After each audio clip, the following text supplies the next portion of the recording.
Hey everybody, Jess Intuitive Angel Healer here with your Grounded. Thank you so much for joining our podcast today and welcome to another episode of Dancing in the Toxic Shadows, Finding Empowerment and Hope Through the Toxicity. This is a podcast that features an empowered soul swim through the toxic waters of life and how they have found the courage, strength, and blind faith used to obtain the life they truly want to live, and how they encourage others to take the same leap of faith, no matter if they can only see the first two steps or not. Today, I am so honored. I have special guest, Dr. Gail Hamilton from Jacksonville, Florida. Hi, Dr. Gail, how are you? Hello to everyone. Thank you for having me. And she has an amazing story. I mean, I'm going to let her tell you all about it because I couldn't even do justice on her story, but she is a retired captain. She was also a United States public health servant.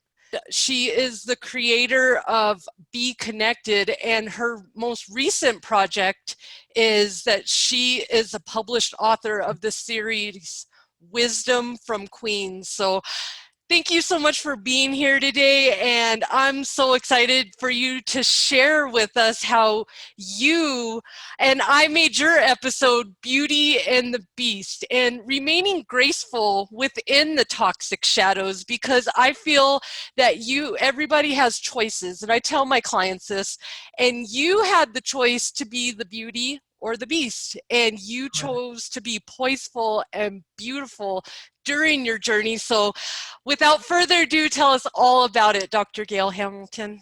Well, thank you so much for having me, Jess. And to everybody listening, you may not think it, but we all have a story. And I just happened to be chatting with someone, Melinda Rackley with Rack House Publishing, and not really knowing about her company, which helps people to produce their story.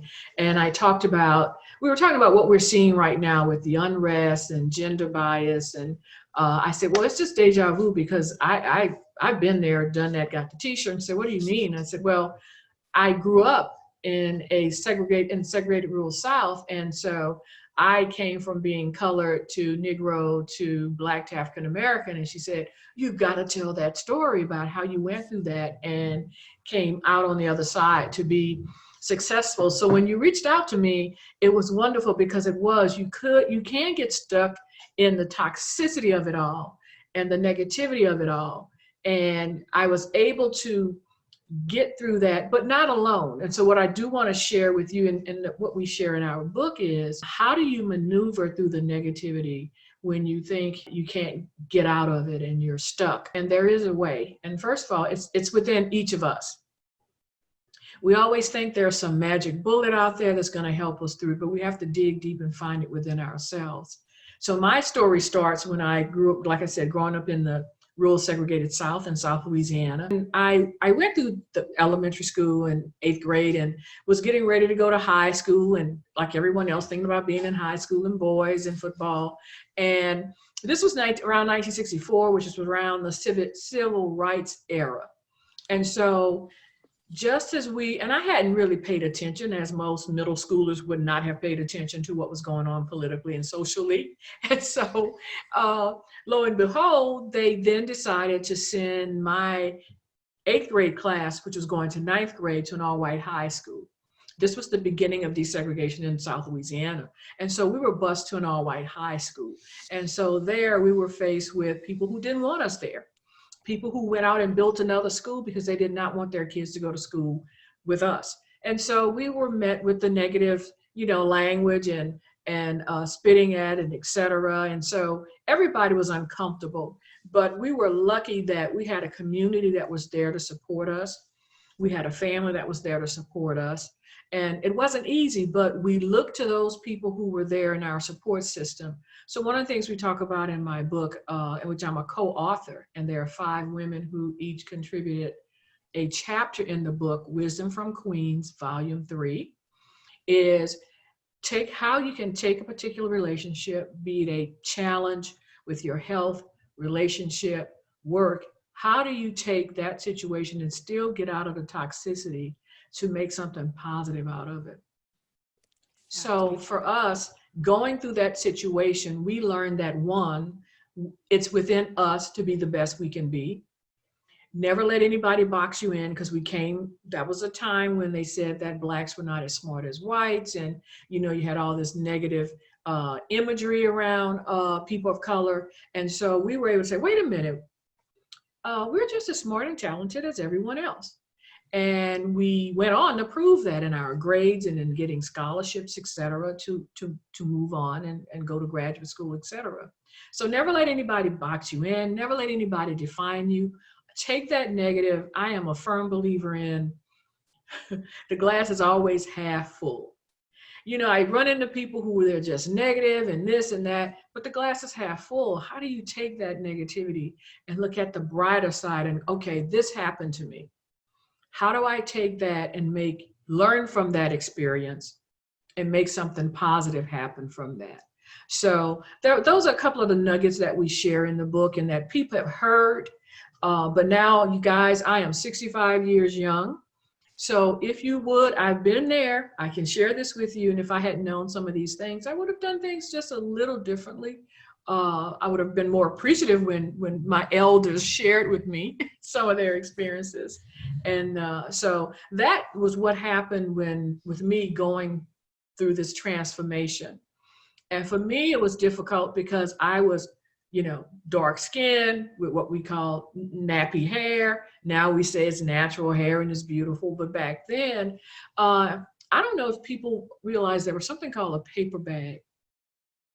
And you were not able to join certain organizations if you were not lighter than a paper bag. Wow.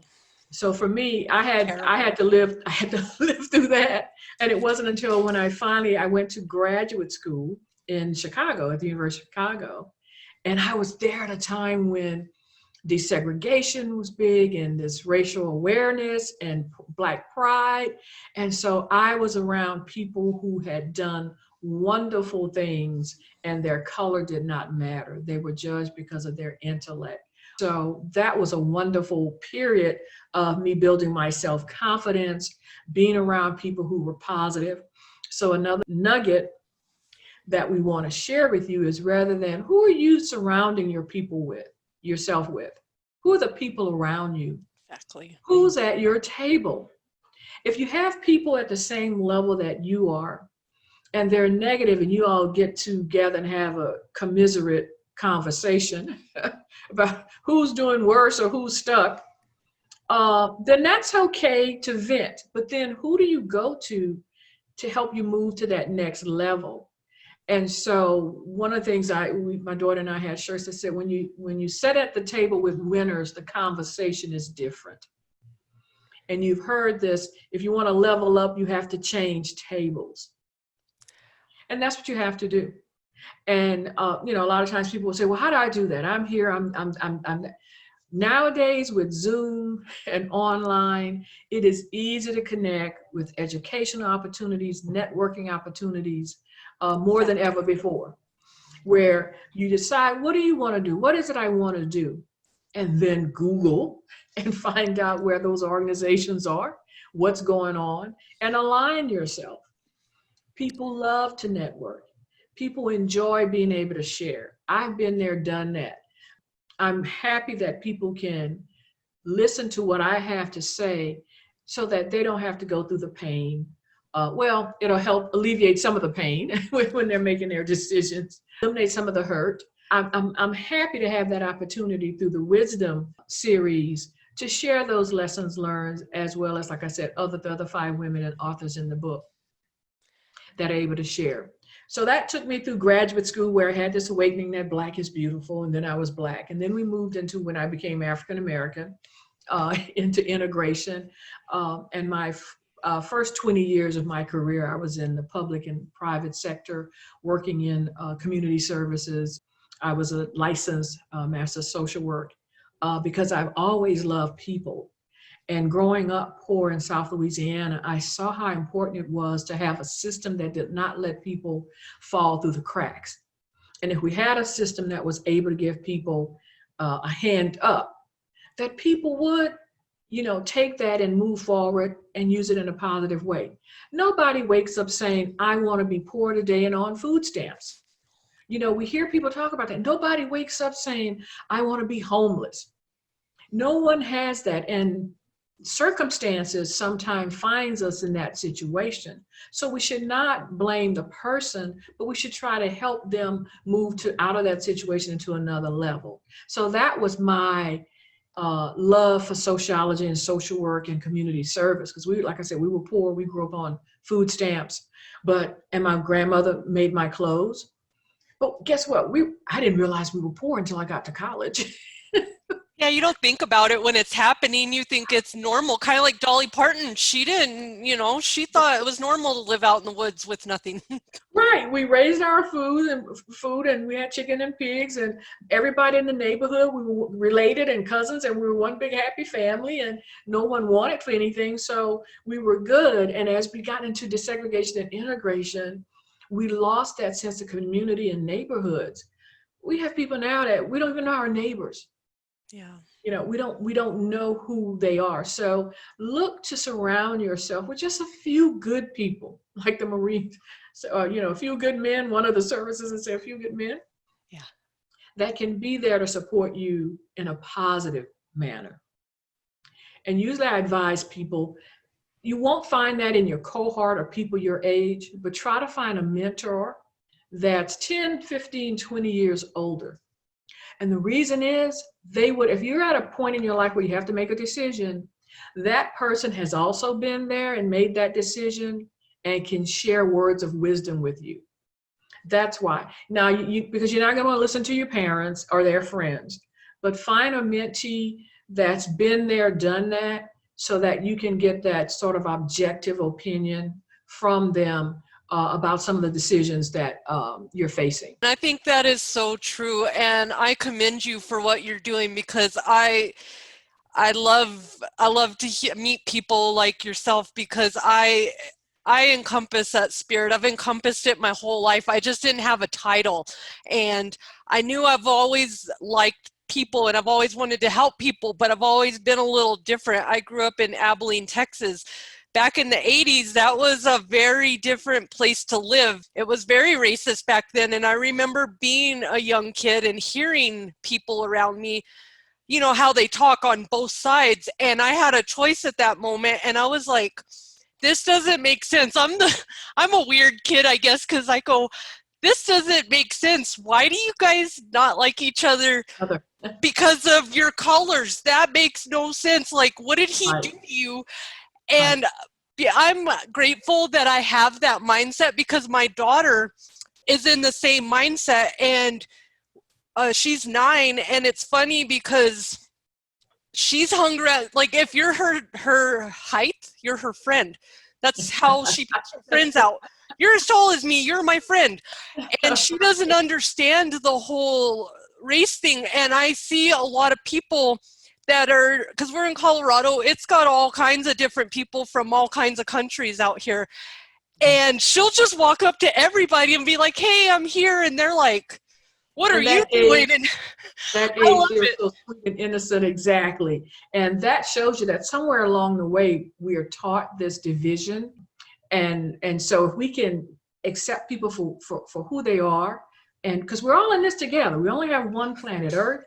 I had a chance to go to China in the 90s, and this was, before all of this recent stuff came up. And I had a chance to visit China, and I got a chance to see the terracotta warriors and things that were 4,000 to 5,000 years before Christ. Wow. So we have to remember, and that changed me so, because it reminded me that we're only here for a few days on this earth, a few days. Because there were people that were there 4,000 and 5,000 years ago. And so they're not here. So what will our legacy be? Do we want to spend that little grain of sand being angry and negative and caught up in the toxicity? Things happen. Yes, life happens. But it's how you handle it and how you come through it, and think about, I will only be here for a finite period of time. Let me be happy and let me make the most of my time here. And mine, since I had my spiritual awakening in 2017, I've always been the odd man out anyways. Like, I grew up in Albuquerque and all my friends were Hispanic. I didn't have white friends. I don't know, it's just kind of how it was set up. It's really segregated out there, unfortunately. And so I understand it from a different point of, I've never been I've always been the odd man out in everything, and now I'm a spiritual person. I really am like, whoa, they're like, who are you? But I look at everyone as, under these skin suits, we're glowing balls of light. And I feel like that's what I see when I look at people and I talk to people. I don't judge anything with your looks. I look deep into that soul, and that's why some people avoid me, because they know that I could that I could read your soul and I could see who you truly are. So it's kind of nice. They're like, I'll just stay over here. But it really is my mindset. I've learned that I've attracted my own problems. Some of it has already been a part of this life set that I've came into, because I believe in past lives, and I believe in karmic lessons, and I believe that if you keep running into the same problem in this lifetime, it's probably because it's unfinished business that you've been running away from. Not even your whole life, your whole 20 million past lives. So that's why I feel like I'm so stubborn that this life, my angels finally cornered me and said, hey, we're going to make you do all kinds of fun things. And I was an overachiever when I came down to fix my, life journey. So, but I really love how it's all about a mindset. And if you want to, that Joel Osteen said it best. He said it with Slim Thug, and it's a weird collaboration, but they made a song. Yeah, weird. And he said, you can't expect to fly with eagles if you're sitting with pigeons. And that sticks in my head every day, because it's true. How do you expect, if you're with the mongrels and the demons at the bottom, how do you ever expect to have a seat at the top? You're not. Yeah, you have to change tables. You have to change tables, and trust people when you're changing tables will try to bring you back to that table, but you have to move on. Another nugget was, people in your life for a reason and a season, and we often make a mistake where we try to move people from one season to the next. There are some people that's not going to be on and not meant to be on your journey with you. So we have to recognize, you know what, this is not working, and move on to the next table, to the next journey, to the next season. And I always say, people come in your life as either a blessing or a lesson. There you go. Exactly. That glass is half full. Take it each way, learn from it. And this is where people get caught up. They don't learn that lesson. They keep repeating, like you said, the same. They're stuck in that mindset. And what does it say? You keep repeating something over and over and expecting a different result. If you're not getting the result that you want, again, you're only here for that finite period of time, then try something different. Try something different. Isn't that the definition of crazy? Keep doing the same thing over and over again, expecting different results. I didn't want to call it crazy. I just said I want to leave that part. No, that's funny. I say it because that's me. That's what I've been doing my whole life. I've been trying the same thing and going, why isn't it working out? And I don't like the word crazy either, because my whole life people have told me that I'm crazy, and now that I'm older and wiser, and hopefully I'll be more wiser later, but at this point, I've learned that that's a bunch of gaslighting. So if people are telling you that you're crazy, gaslighting is to change your reality. And some people don't know that, because when I was going through my toxic marriage and all these toxic relationships, I never realized I wasn't always the problem. It was the person reprogramming my brain to make me think their reality was real. And in fact, it's not. It's their made-up version of what they want it to be.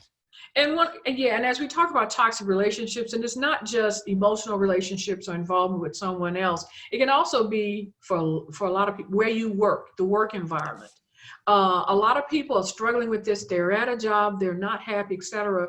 And I know it's tough, because you have to stay there. You go, oh, I have bills to pay. But you have to think, okay, I'm not happy at this job, but what can I do to move myself to the next job? Now, there's a expression, someone else's perception is their reality. So a lot of times you're in a situation where you think people are perceiving or acting a certain way to you, and they're not even aware of it. That's the way they operate.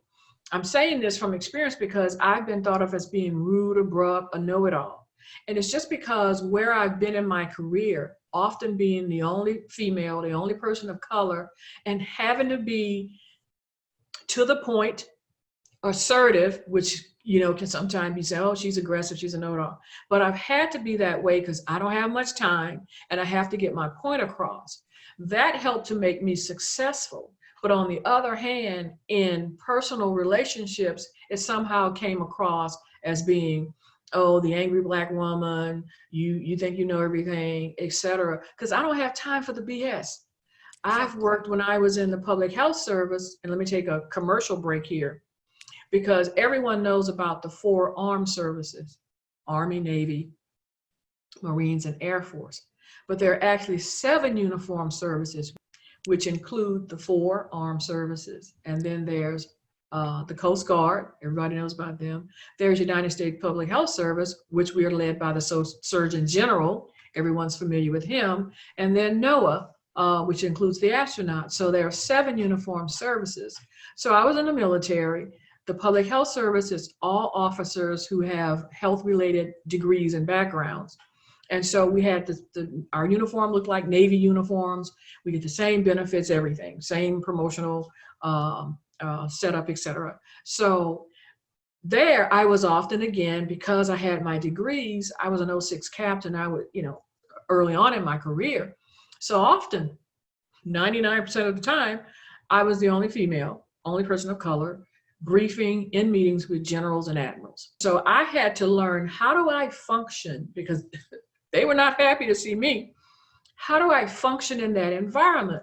I could have gotten mad when things were said negatively, or I learned how to play the game. Let me tell you what's interesting.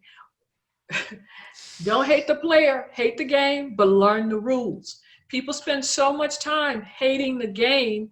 The game is the game. Once you learn the rules, you watch football and baseball, there are clear rules and people succeed every day. It's the same thing with life and with your job, be it McDonald's or Microsoft. What are the rules of the game? Play the game. It's 8 to 5. Play the game 8 to 5. Go home to your family and be happy. And cut it off. Stop thinking about work when you get home. Exactly. And I did that. And one of the things I advise people, guys, I'm 65, do not do that. Nothing you're working on, everything I have, and I say it's not the cure for cancer. It is not rocket science. I have one girlfriend, Beryl Eve, shout out to Beryl, microbiologist, been in the field 30 years, working on the cure for cancer. She gets a pass. Everything else we do is clipboard work. Don't take this stuff serious. I did and almost killed myself. I did and neglected my health and ended up with a viral cardiomyopathy, in which I was a couple of months from having to have a heart transplant. Women, men, don't do it. We work ourselves, stay late, bring work home. And one of the things I learned from a friend who unfortunately was sick and did that, she passed away. There was a black ribbon on her door one day, and the next day there was someone else in there. The same thing with me. I was in rehab for cardio rehab for 5 months. Guess what? My job, they continued without me.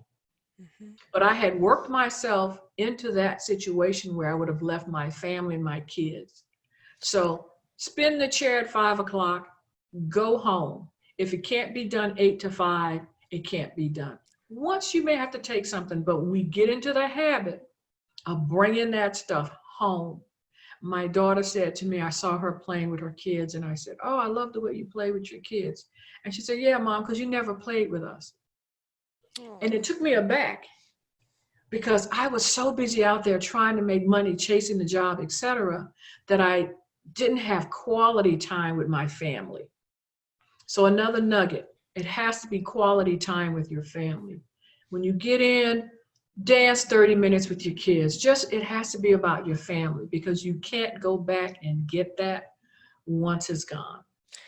That is so very true. And I used to be really guilty of, I was in this mindset because we get taught this, you know, you're supposed to achieve, you're supposed to do this. So I Right. went to You're school. chasing, right. Yeah, and I thought I could work two jobs. So I got my medical assistant degree. I got my associate's degree. I'm still working as a CNA in the mental health, late nights, doing two shifts. You know, I'm working two shifts. So I'm going in at 11 at night, coming out at 3 in the afternoon. I almost died driving home because I fell asleep because I was so Mhm. exhausted. And at this point, that's why I found out when you go on a spiritual awakening, people think, you know, God's going to come down and angels and all this stuff. No, it just, all of a sudden you get this light bulb. You will get a So light. what am I doing? What in the world am I doing? And I was working at the medical offices, but I was working in toxic environments where all my good hard work, the patients were appreciating me, but all the politics, I couldn't fight with it anymore. I was like, y'all don't want them to get better, you just want their money. So I ended up eventually getting out to having my own holistic business, and I feel amazing now that Yeah. I am not out there, because my biggest thing wasn't so much working. I love to work, but being in a toxic, I've been to places where it is like, I felt like I was at high school and everybody was trying to get me in trouble because they just, I made people work. When I go to work, I make people mad, because if you're lazy, everybody notices me and they're like, well, why isn't she doing that? And then I make you end up working. So those are the people Right. who end up getting upset with me. But I've been in a lot of toxic work environments, and when I've had snow storms in Missouri. We had in in less than 13 hours, we had enough snow like it would snow in Denver. Okay, they don't get snow like that. And when I went out there to try to get to work, and all of a sudden I got caught in a snowstorm, had to hitchhike and get my kid back from daycare. It was a whole thing that day. I vowed that I would never, that paperwork was not that important. Right. And if any job wanted me to come in through, and something like a storm's going on, I guess Yeah. I'm going to have to lie to you, because I'm not coming in. And I tell them, hey, you're not going to make me come in, because I am not going to risk my life to come do some paperwork. Like, Yeah, I had, and it's all about setting up. And I had a similar experience. Stayed working, and got home, got caught in a snowstorm, and spun out. And my car missed a couple of cars and ended up in a culvert. Luckily, that there was no water where I was. So, and that was one of my awakenings. That, what are you doing? And so, here's what I suggest to people who are in these work relation situations. Do you? Here's why. Having been the manager of hundreds of people, do you go in and do your work? Do the best that you can do according to your job description and your annual evaluation. Your supervisor knows who's doing the work and who's not doing the work. Do not try to manage other people. That's not in your job description nor your pay grade. And a lot of people are unhappy because they're there being concerned what everybody else is doing. In my 45 years of having to hire and supervise people, I knew who was doing the work and I knew who wasn't. It's not a secret. If you know who's doing what, your supervisor knows too. So you can save yourself a lot of time and anguish. Go in, do your work from 8 to 5. And when it's time for promotion, your supervisor, like I said, now who came in here, stayed out of the fray, let me manage, who didn't get into micromanaging, who, when there was a task to do, they volunteered or they stepped up, they fulfilled everything that they were supposed to do in their job. That's the people I hired, promoted, kept around in my team. These people out there complaining about others, judging, well, she's not doing this, that, and other. That's not, when we're working on top projects, that's not somebody that they want to take you forward with them. Now, I've been in the healthcare field for 30 years. I'm going to add to that that is so true, people. And if you weren't supposed to get on that job, if the angels, okay, I always say that the universe's rejection is your protection. So if you didn't get that raise or that job, they're doing you a favor. Stop trying to open a locked door. One of my favorite songs is by Garth Brooks. Garth Brooks has this song that says, "Thank God for unanswered prayers." Yes. Because we often pray for things, for that job, that relationship, that this, that, or the other, and it's not meant to be. If it doesn't come through, that's because the universe and God has a different plan for you. I'm 65, I can say this. I wasn't happy either when it happened to me at the time when I was in, but now I can look back and share it with you. So if you start approaching it, maybe that wasn't, you know what, they didn't give me that raise, I thought I deserved it. Let me start. That tells you how they feel about you, and that you should start looking for another job at another company. Because if people value you, they will give you that raise and that promotion. Also reflect on, go in, don't be angry with your boss. Go in and say, hey, you know, I thought I was up. And this is another thing about working in wherever you work. Develop a relationship with your supervisor, etc. And some people, I don't want to do this. I don't want to kiss up. I don't want to. It's a game. It's a game.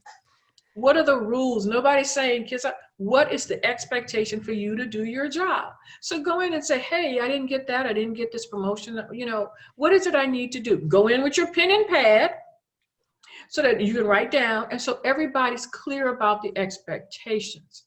A lot of times people are in jobs and they're not clear about the expectations. The supervisor is clear. You missed the mark, so therefore you miss your promotion, your raise, etc. Always be clear. Always go into meetings with a pen and pad. I'll go into a meeting with 30 people and I'll watch who's taking notes and not taking notes. Don't you dare come back to me later and you sat in that meeting and did not take a note. And ask me a question. Yeah, you sound like my nurse manager I used to work for. I loved her so much because she was the first person when she hired me right out of MA school. Okay, and that's really hard. I got hired a month after for infectious disease, which is amazing opportunity for someone just out of school.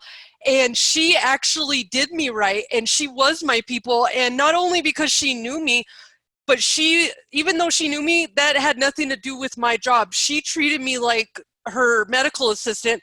And when I got that first year evaluation and that real first raise of my career and that first paid vacation, I was like, why was I messing around with all of these low vibration people? And you start learning, hey, it's less headache. If you don't fit in, don't take it personally. Because I've been in a lot of jobs, I don't fit in. I just make everyone work. So they're like, you got to go. And they'll literally get me out of there so they can go back to chilling.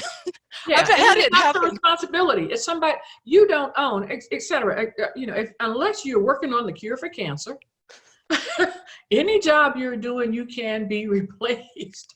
And they will function without you. People get caught up in taking this job thing. Oh, I'm this to the job. I'm this important to the job. And we have a false sense of self-importance. A false sense of self-importance. I found that out real quick. They'll have you replaced tomorrow or before you leave the building. So yeah, focus on yourself and your own mental wellness. We're finding so many people with challenges because we have so much on our plate. It impacts our health. We're stressed, we're taxed, especially with what we're going through now. So you have to find peace. You have to find peace in your life. And so I was able to, once I got through my military career and with my kids and talking to my daughter and my son, and it wasn't always easy. We did have arguments because I thought their life should be lived a certain way. And as a parent, you don't want your children to go through what you've gone through. That creates a lot of frustration in our life because, so I'm trying to tell you and they're not ready to receive it that way. So you have to develop a relationship where you can put it out there. And this is tough because I'm still spoiling my kids. You have to put it out there, let them learn from it, and then come back and regurgitate what you told them. But it's in their own language, in their own time. So we have to develop this sense of patience with our kids in terms of them. And if you can push them out the nest without having to support them financially, and they're out there making their own, learning their way and making their own mistakes, that's even better. Yes. But family is important. And I think now what this pandemic has shown us is that life is short and we're all in this together. It is hitting young and old, black, white, male, female. There is no rhyme or reason to it. And coming from the public health service and knowing what I know, all we can do right now is try to stay safe, enjoy our family, and enjoy every moment because we just don't know. It's very uncertain right now, and that is very true. Right. I'm going to ask you a couple questions about your story here. Who or what did you use as a source of motivation to keep you going on your journey? Because, you know, you've had a lot of life happen, so there's not one particular situation at this point. But as a whole, what kept you from not getting caught up in the toxicity? Because I love talking to people like yourself that have experienced life. I might even create a podcast just to, you know, have the stories told of, because, you know, if people don't realize these generations are going away. My grandmother's generation, she was born in 1924. Yes, Her generation is literally going away. And I almost wish, because all my grandparents have passed, so I've almost wished that I could have sat down and just asked them more stories, you know, because I was grateful that they gave me a lot of stories, but I was so young that I was like, you know, Grandpa's telling me another story. And now I wish every day I had them to ask about it. Right, and you're exactly right. And I think that's what motivated me when people said I had a story, is because my mother, the only thing she could do was clean houses, be a domestic. And so my daughter said, as we've been talking about this and she's been learning about my life, did she have any other option? And I'm like, no, she was a domestic. My grandmother cleaned houses, and her mother was in the field, and mother before that came out of slavery. So we weren't that far removed from slavery to being the only option. So the thing that motivated me was I saw what my ancestors came through, because growing up on Sundays, we would visit family. So I knew all of my grandparents, sisters and brothers, and all of my cousins. So I saw that, and even though we didn't have a lot, we had family and love and togetherness, and we were always taught to be kind to people. Everyone has a value. And so that propelled me as I've worked for a U.S. Senator. I've worked in the Office of Secretary of Health, in the Office of Secretary of Defense. I've had some high-profile positions, but what got me through it was remembering that my grandparents said, just always be kind to people. Just always value people. Everybody brings something to the table. Right. That is amazing advice. And, you know, if people would just start listening more than they speak, even myself, I know that I find myself I'm learning to listen more, because once we start listening, it's not about, like, you know, the secret of life isn't $1 million or being the, you know, having the most likes on Instagram or being the most famous. It's about listening. And if you just listen, and if we started paying attention to our signs that, you know, are all around us every day, we might not be so angry. We might understand we could change it, and it wouldn't be that hard, because all this stuff, like, I talk about it now like it's really easy, but some days, and I'm a very honest spiritual coach, and I tell people, hey, I don't got it all figured out, even though I can sit here and tell you affirmations and angel stories and how I healed this person and that person.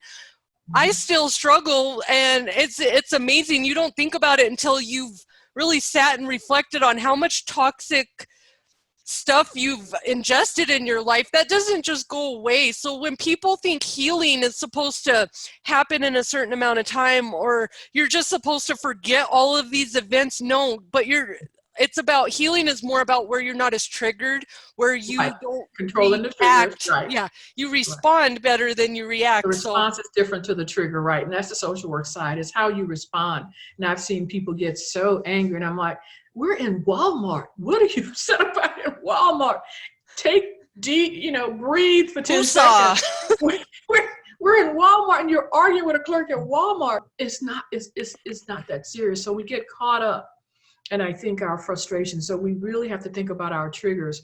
One of the things I used to advise my mentees is that when you go into a meeting, especially when I was in the military or any meeting, always take a bottle of water.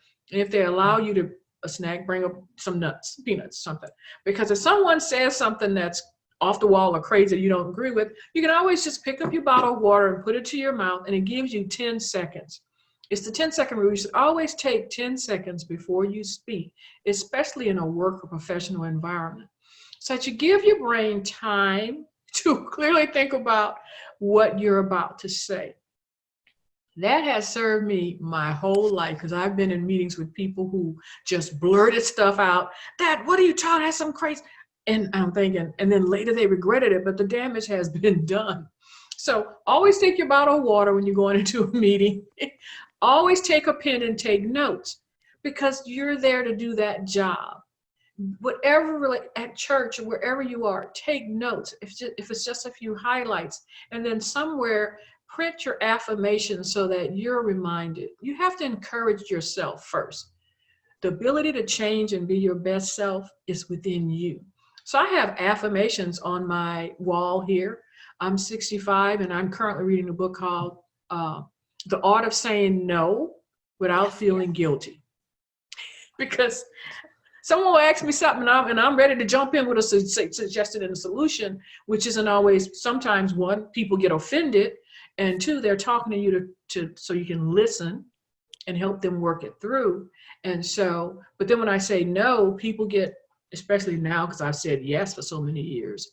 So that's the latest book that I'm reading, The Art of Saying No. You're gonna have to let me know the author of that, because I'm working on the same thing as a Pisces.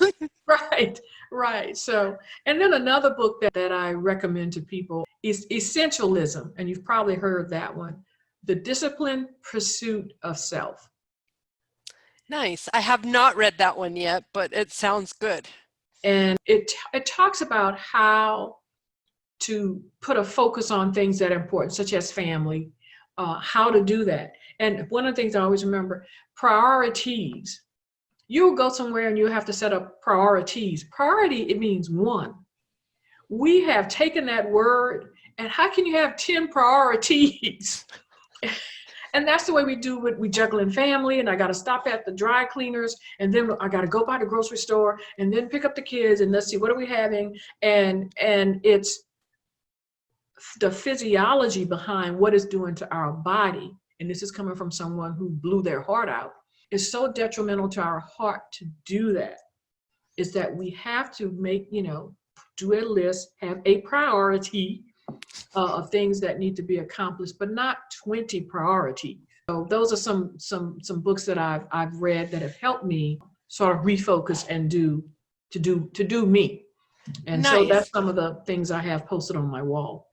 I'm a big believer in affirmations, and that's actually what helped change my mindset. Is you get a timer, and they have apps that do it, but this app would come on, and it would, I was going through a bad period, and so every 3 hours it would pop up on my phone, and you repeat it. You don't have to say it out loud. You can just say it in your mind, but mine was, I'm doing well and everything is great. And it sounds so funny because I even put the face on when I do it, because I'm laughing, because, it's like that meme where they're sitting around and everything's on fire, and he's like, everything is awesome, and everything's on fire.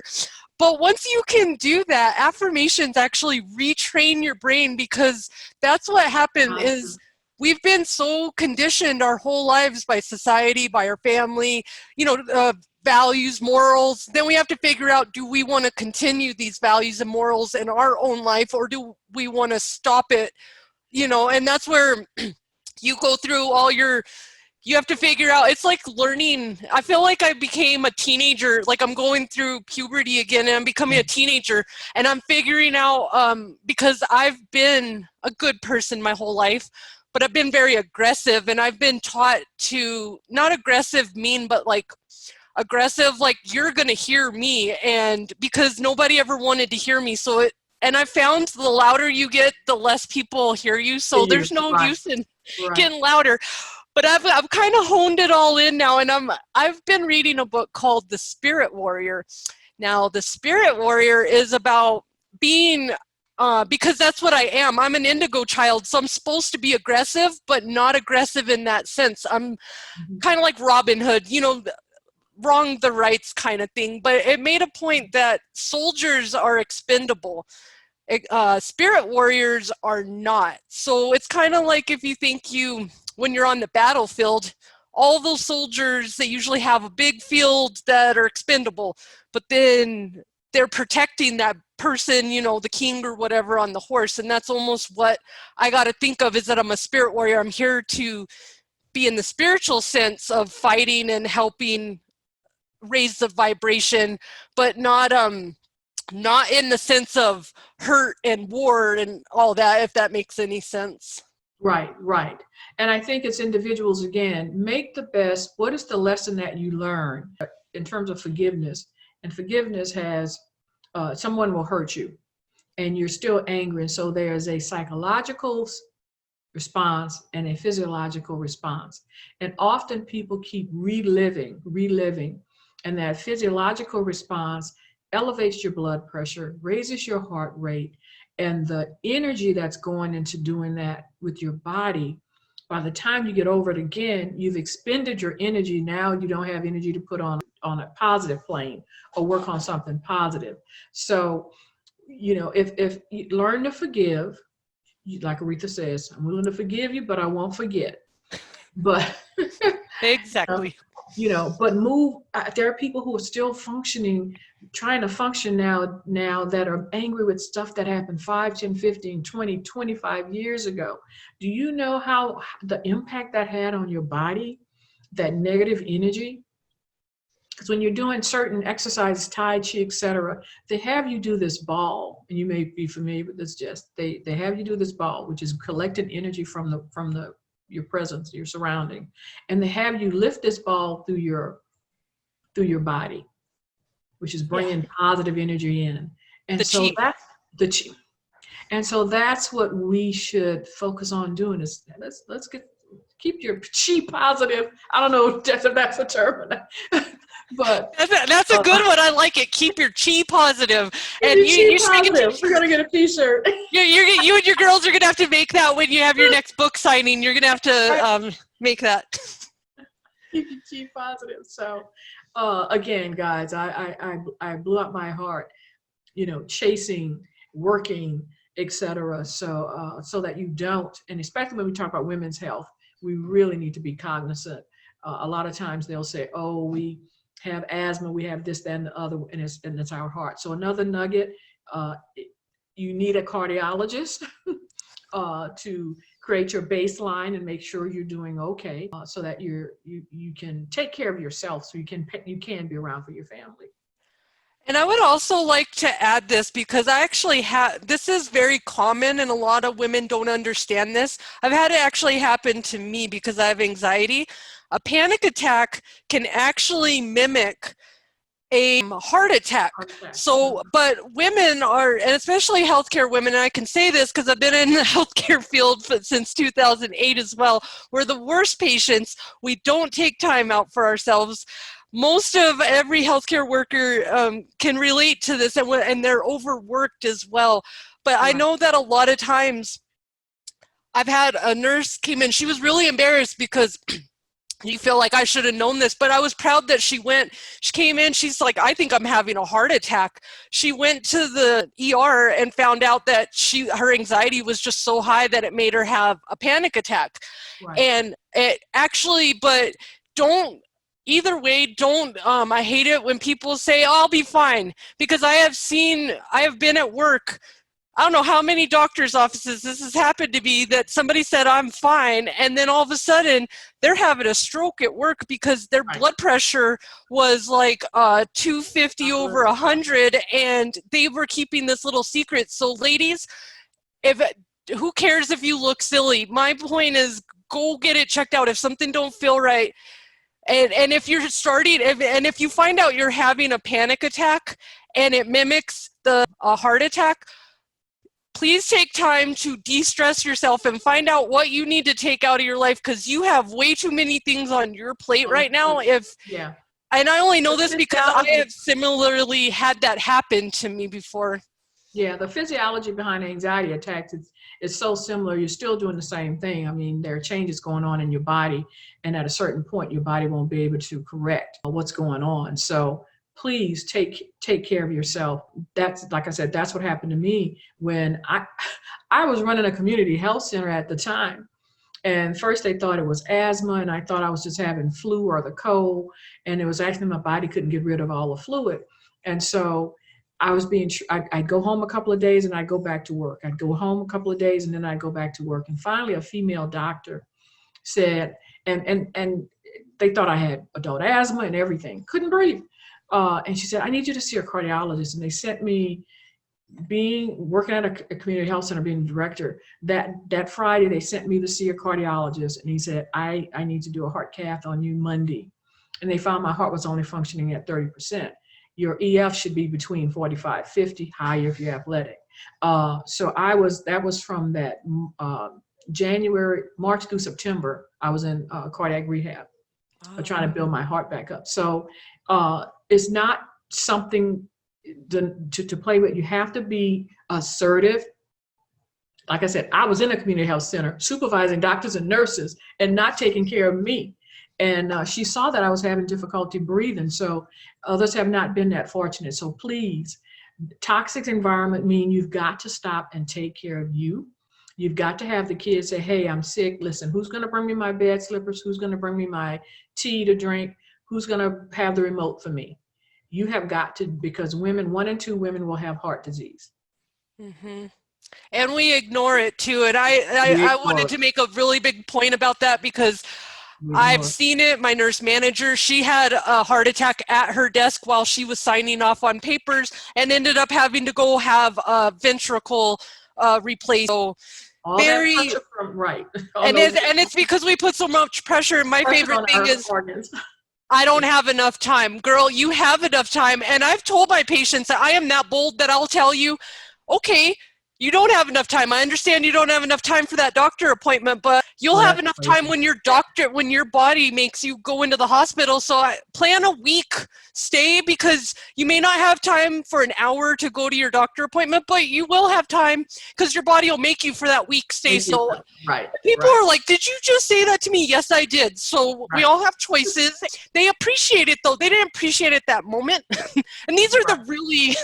I don't say that to everyone. This would be the patients that are really just like, stop giving me a hard time and come in and face this and let's work on this together. I'm sure and I never would. Again, I remember when I was sick, I ended up going to a conference and one of the doctors was at the conference. He said, what are you doing? What are you doing here? Because at one point they told me I had pneumonia.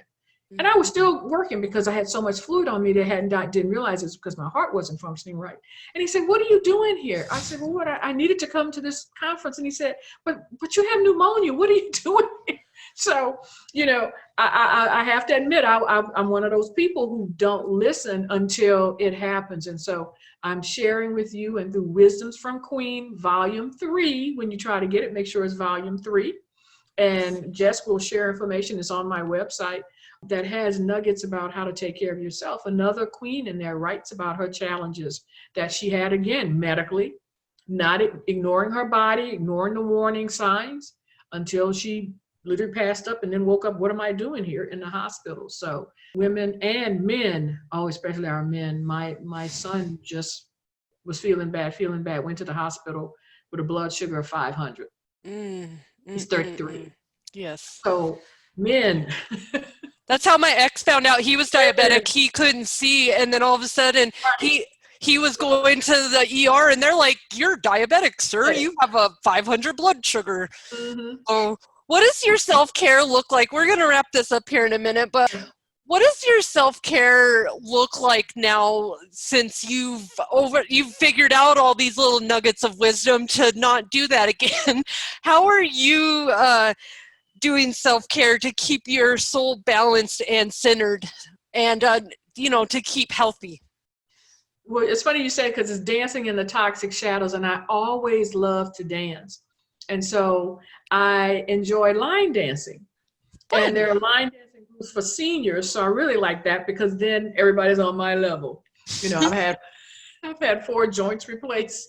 So I enjoy line dancing, and I enjoy watching old black and white movies because you know in the end, they're going to get the bad guy. I cannot follow some of these new series where the main character is in danger and been kidnapped. I worry too much. Compassion fatigue. I cannot watch shows like that. I love Perry Mason because I know they're going to get the bad guy in the end. There's not going to be a lot of shooting and blood. So I like to watch old black and white movies with just a simple plot and my line dancing. That's awesome. And you know, dancing is the best way to release. People don't know, but I work with chakras and I'm an energy healer. So our chakras are actually like little spinning disc wheels. That's the easiest way. And they kind of like your chi, and there's 7 main ones that go down the middle of your body. And when you bend, that's actually your sacral chakras right there by where you're right underneath your belly button. So when you bend, you're actually helping to release. That's where we store all of our old traumas and our emotions. So that's really awesome that you bend, because people don't think about it. That's why yoga is so effective, because it's not about being healthy. It doesn't mean you have to go run a marathon and be all crazy, you know, athletic. Just a simple act of bending and moving helps get your body where that energy can keep flowing and not backing up like a bathtub, because that's what happens when we start suppressing everything. It turns into disease and we don't feel good. So correct. I love that you came here. You're so fun to talk to. I love to talk to anyone who's medical. I loved working in the medical field as a medical assistant. I've met many fabulous people, but I love that you're out here doing this. What guidance would you give fellow beautiful souls out there that are doing a similar toxic dance, or that have lived in a similar toxic, you know, dance? Because a lot of times we don't realize this stuff till we're older. So what about the people that are your age that decided to choose toxicity over, you know, going, so they went this way and you went that way? What would be your advice to people to get out of that toxic mindset and just free yourself so you can live the rest of your days out good? Is that it's never too late. And wherever you are, be the best you and enjoy life. You know, what's the saying? The older we get, the wiser we get. So yeah, I have a lot of knowledge now at 65, which to some is not very old, but to others is very old. So I would advise people the choices you made, and don't have any regrets. I have no regrets. And my daughter helped me think about that, because when I went through a divorce, and she said, Mom, but it's okay. Out of that, you got 2 beautiful children. We got a chance to travel. We've had fun. It's time for your next season. Out of the mouths of babes, you know. So have no regrets. Enjoy where you are now. It is what it is. But you have days ahead of you. How will they be productive? How will they be peaceful and stress-free? Unless you're working on the cure for cancer, you good. Now, I'm going to add one more thing in before we go, and this is about your Be Connected business. What does that exactly entail? Well, Be Connected is, as I worked at the federal level and was responsible for over $1 billion in grants, I saw, and with this, my heart being in communities, I saw that there was a lot of communities who needed funding, but didn't have the tools to put together packages to create a community organization or get federal or state funds. And so when I came out of the military, when I retired in 2013, I saw a lot of people who wanted to set up for-profits and not-for-profits organizations and businesses. But how do you connect the dots? You don't know what you don't know. So if you go out today and say, oh, I want to start a business, I want to start a school, I want to start this community organization, I want to do this, you don't know what you don't know. So Be Connected, B stands for Business, Education, and Enterprise Solutions. And then get connected, because whatever you're in, one of those 3 professions, we help you connect with the correct resources to help you move forward. People think that it takes a lot of money to start a business. It doesn't. What's the advantage of starting a business in LLC? What's the tax advantages? And now what we're doing is teaching people how to protect their assets and structure their legacy. We know about the Rockefellers and we know about Bill Gates. And so we show people you can set up a trust, a private family trust or a private business trust for your family, everyday people. We've come up with a model to make it affordable so that you can protect your assets and structure your legacy so that you have generational wealth that will be here after you're gone. We teach people about the difference between a will and simple trust, just disperse your assets upon your demise, whereas complex trusts help you to set up a trust system where you now control your assets and leave them for your children and grandchildren. So we've come, this Be Connected takes you from helping you to establish a business to how to put your money in the correct tax structure and how to put your assets into private family and business trusts and private family foundations. So that whole spectrum of being connected. Awesome. And that is so, I might have to come chat with you myself because I got a nonprofit that I'm going to be setting up here shortly. So thank you so much for being here today. And where can our viewers reach you? All your links are going to be at the bottom, but where you can go ahead and say it. Yes, Wisdom from Queens, Volume 3. Please go to my website, which is docgail, DOCGAIL.com. Do not go to Amazon. He has enough money. I'm sorry, my rolling chair is rolling. Do not go to Amazon. Go to docgail.com. Wisdom from Queens, Volume 3. You'll be able to get it there. And if you're interested in business, trust, private foundations, go to Be Connected Life.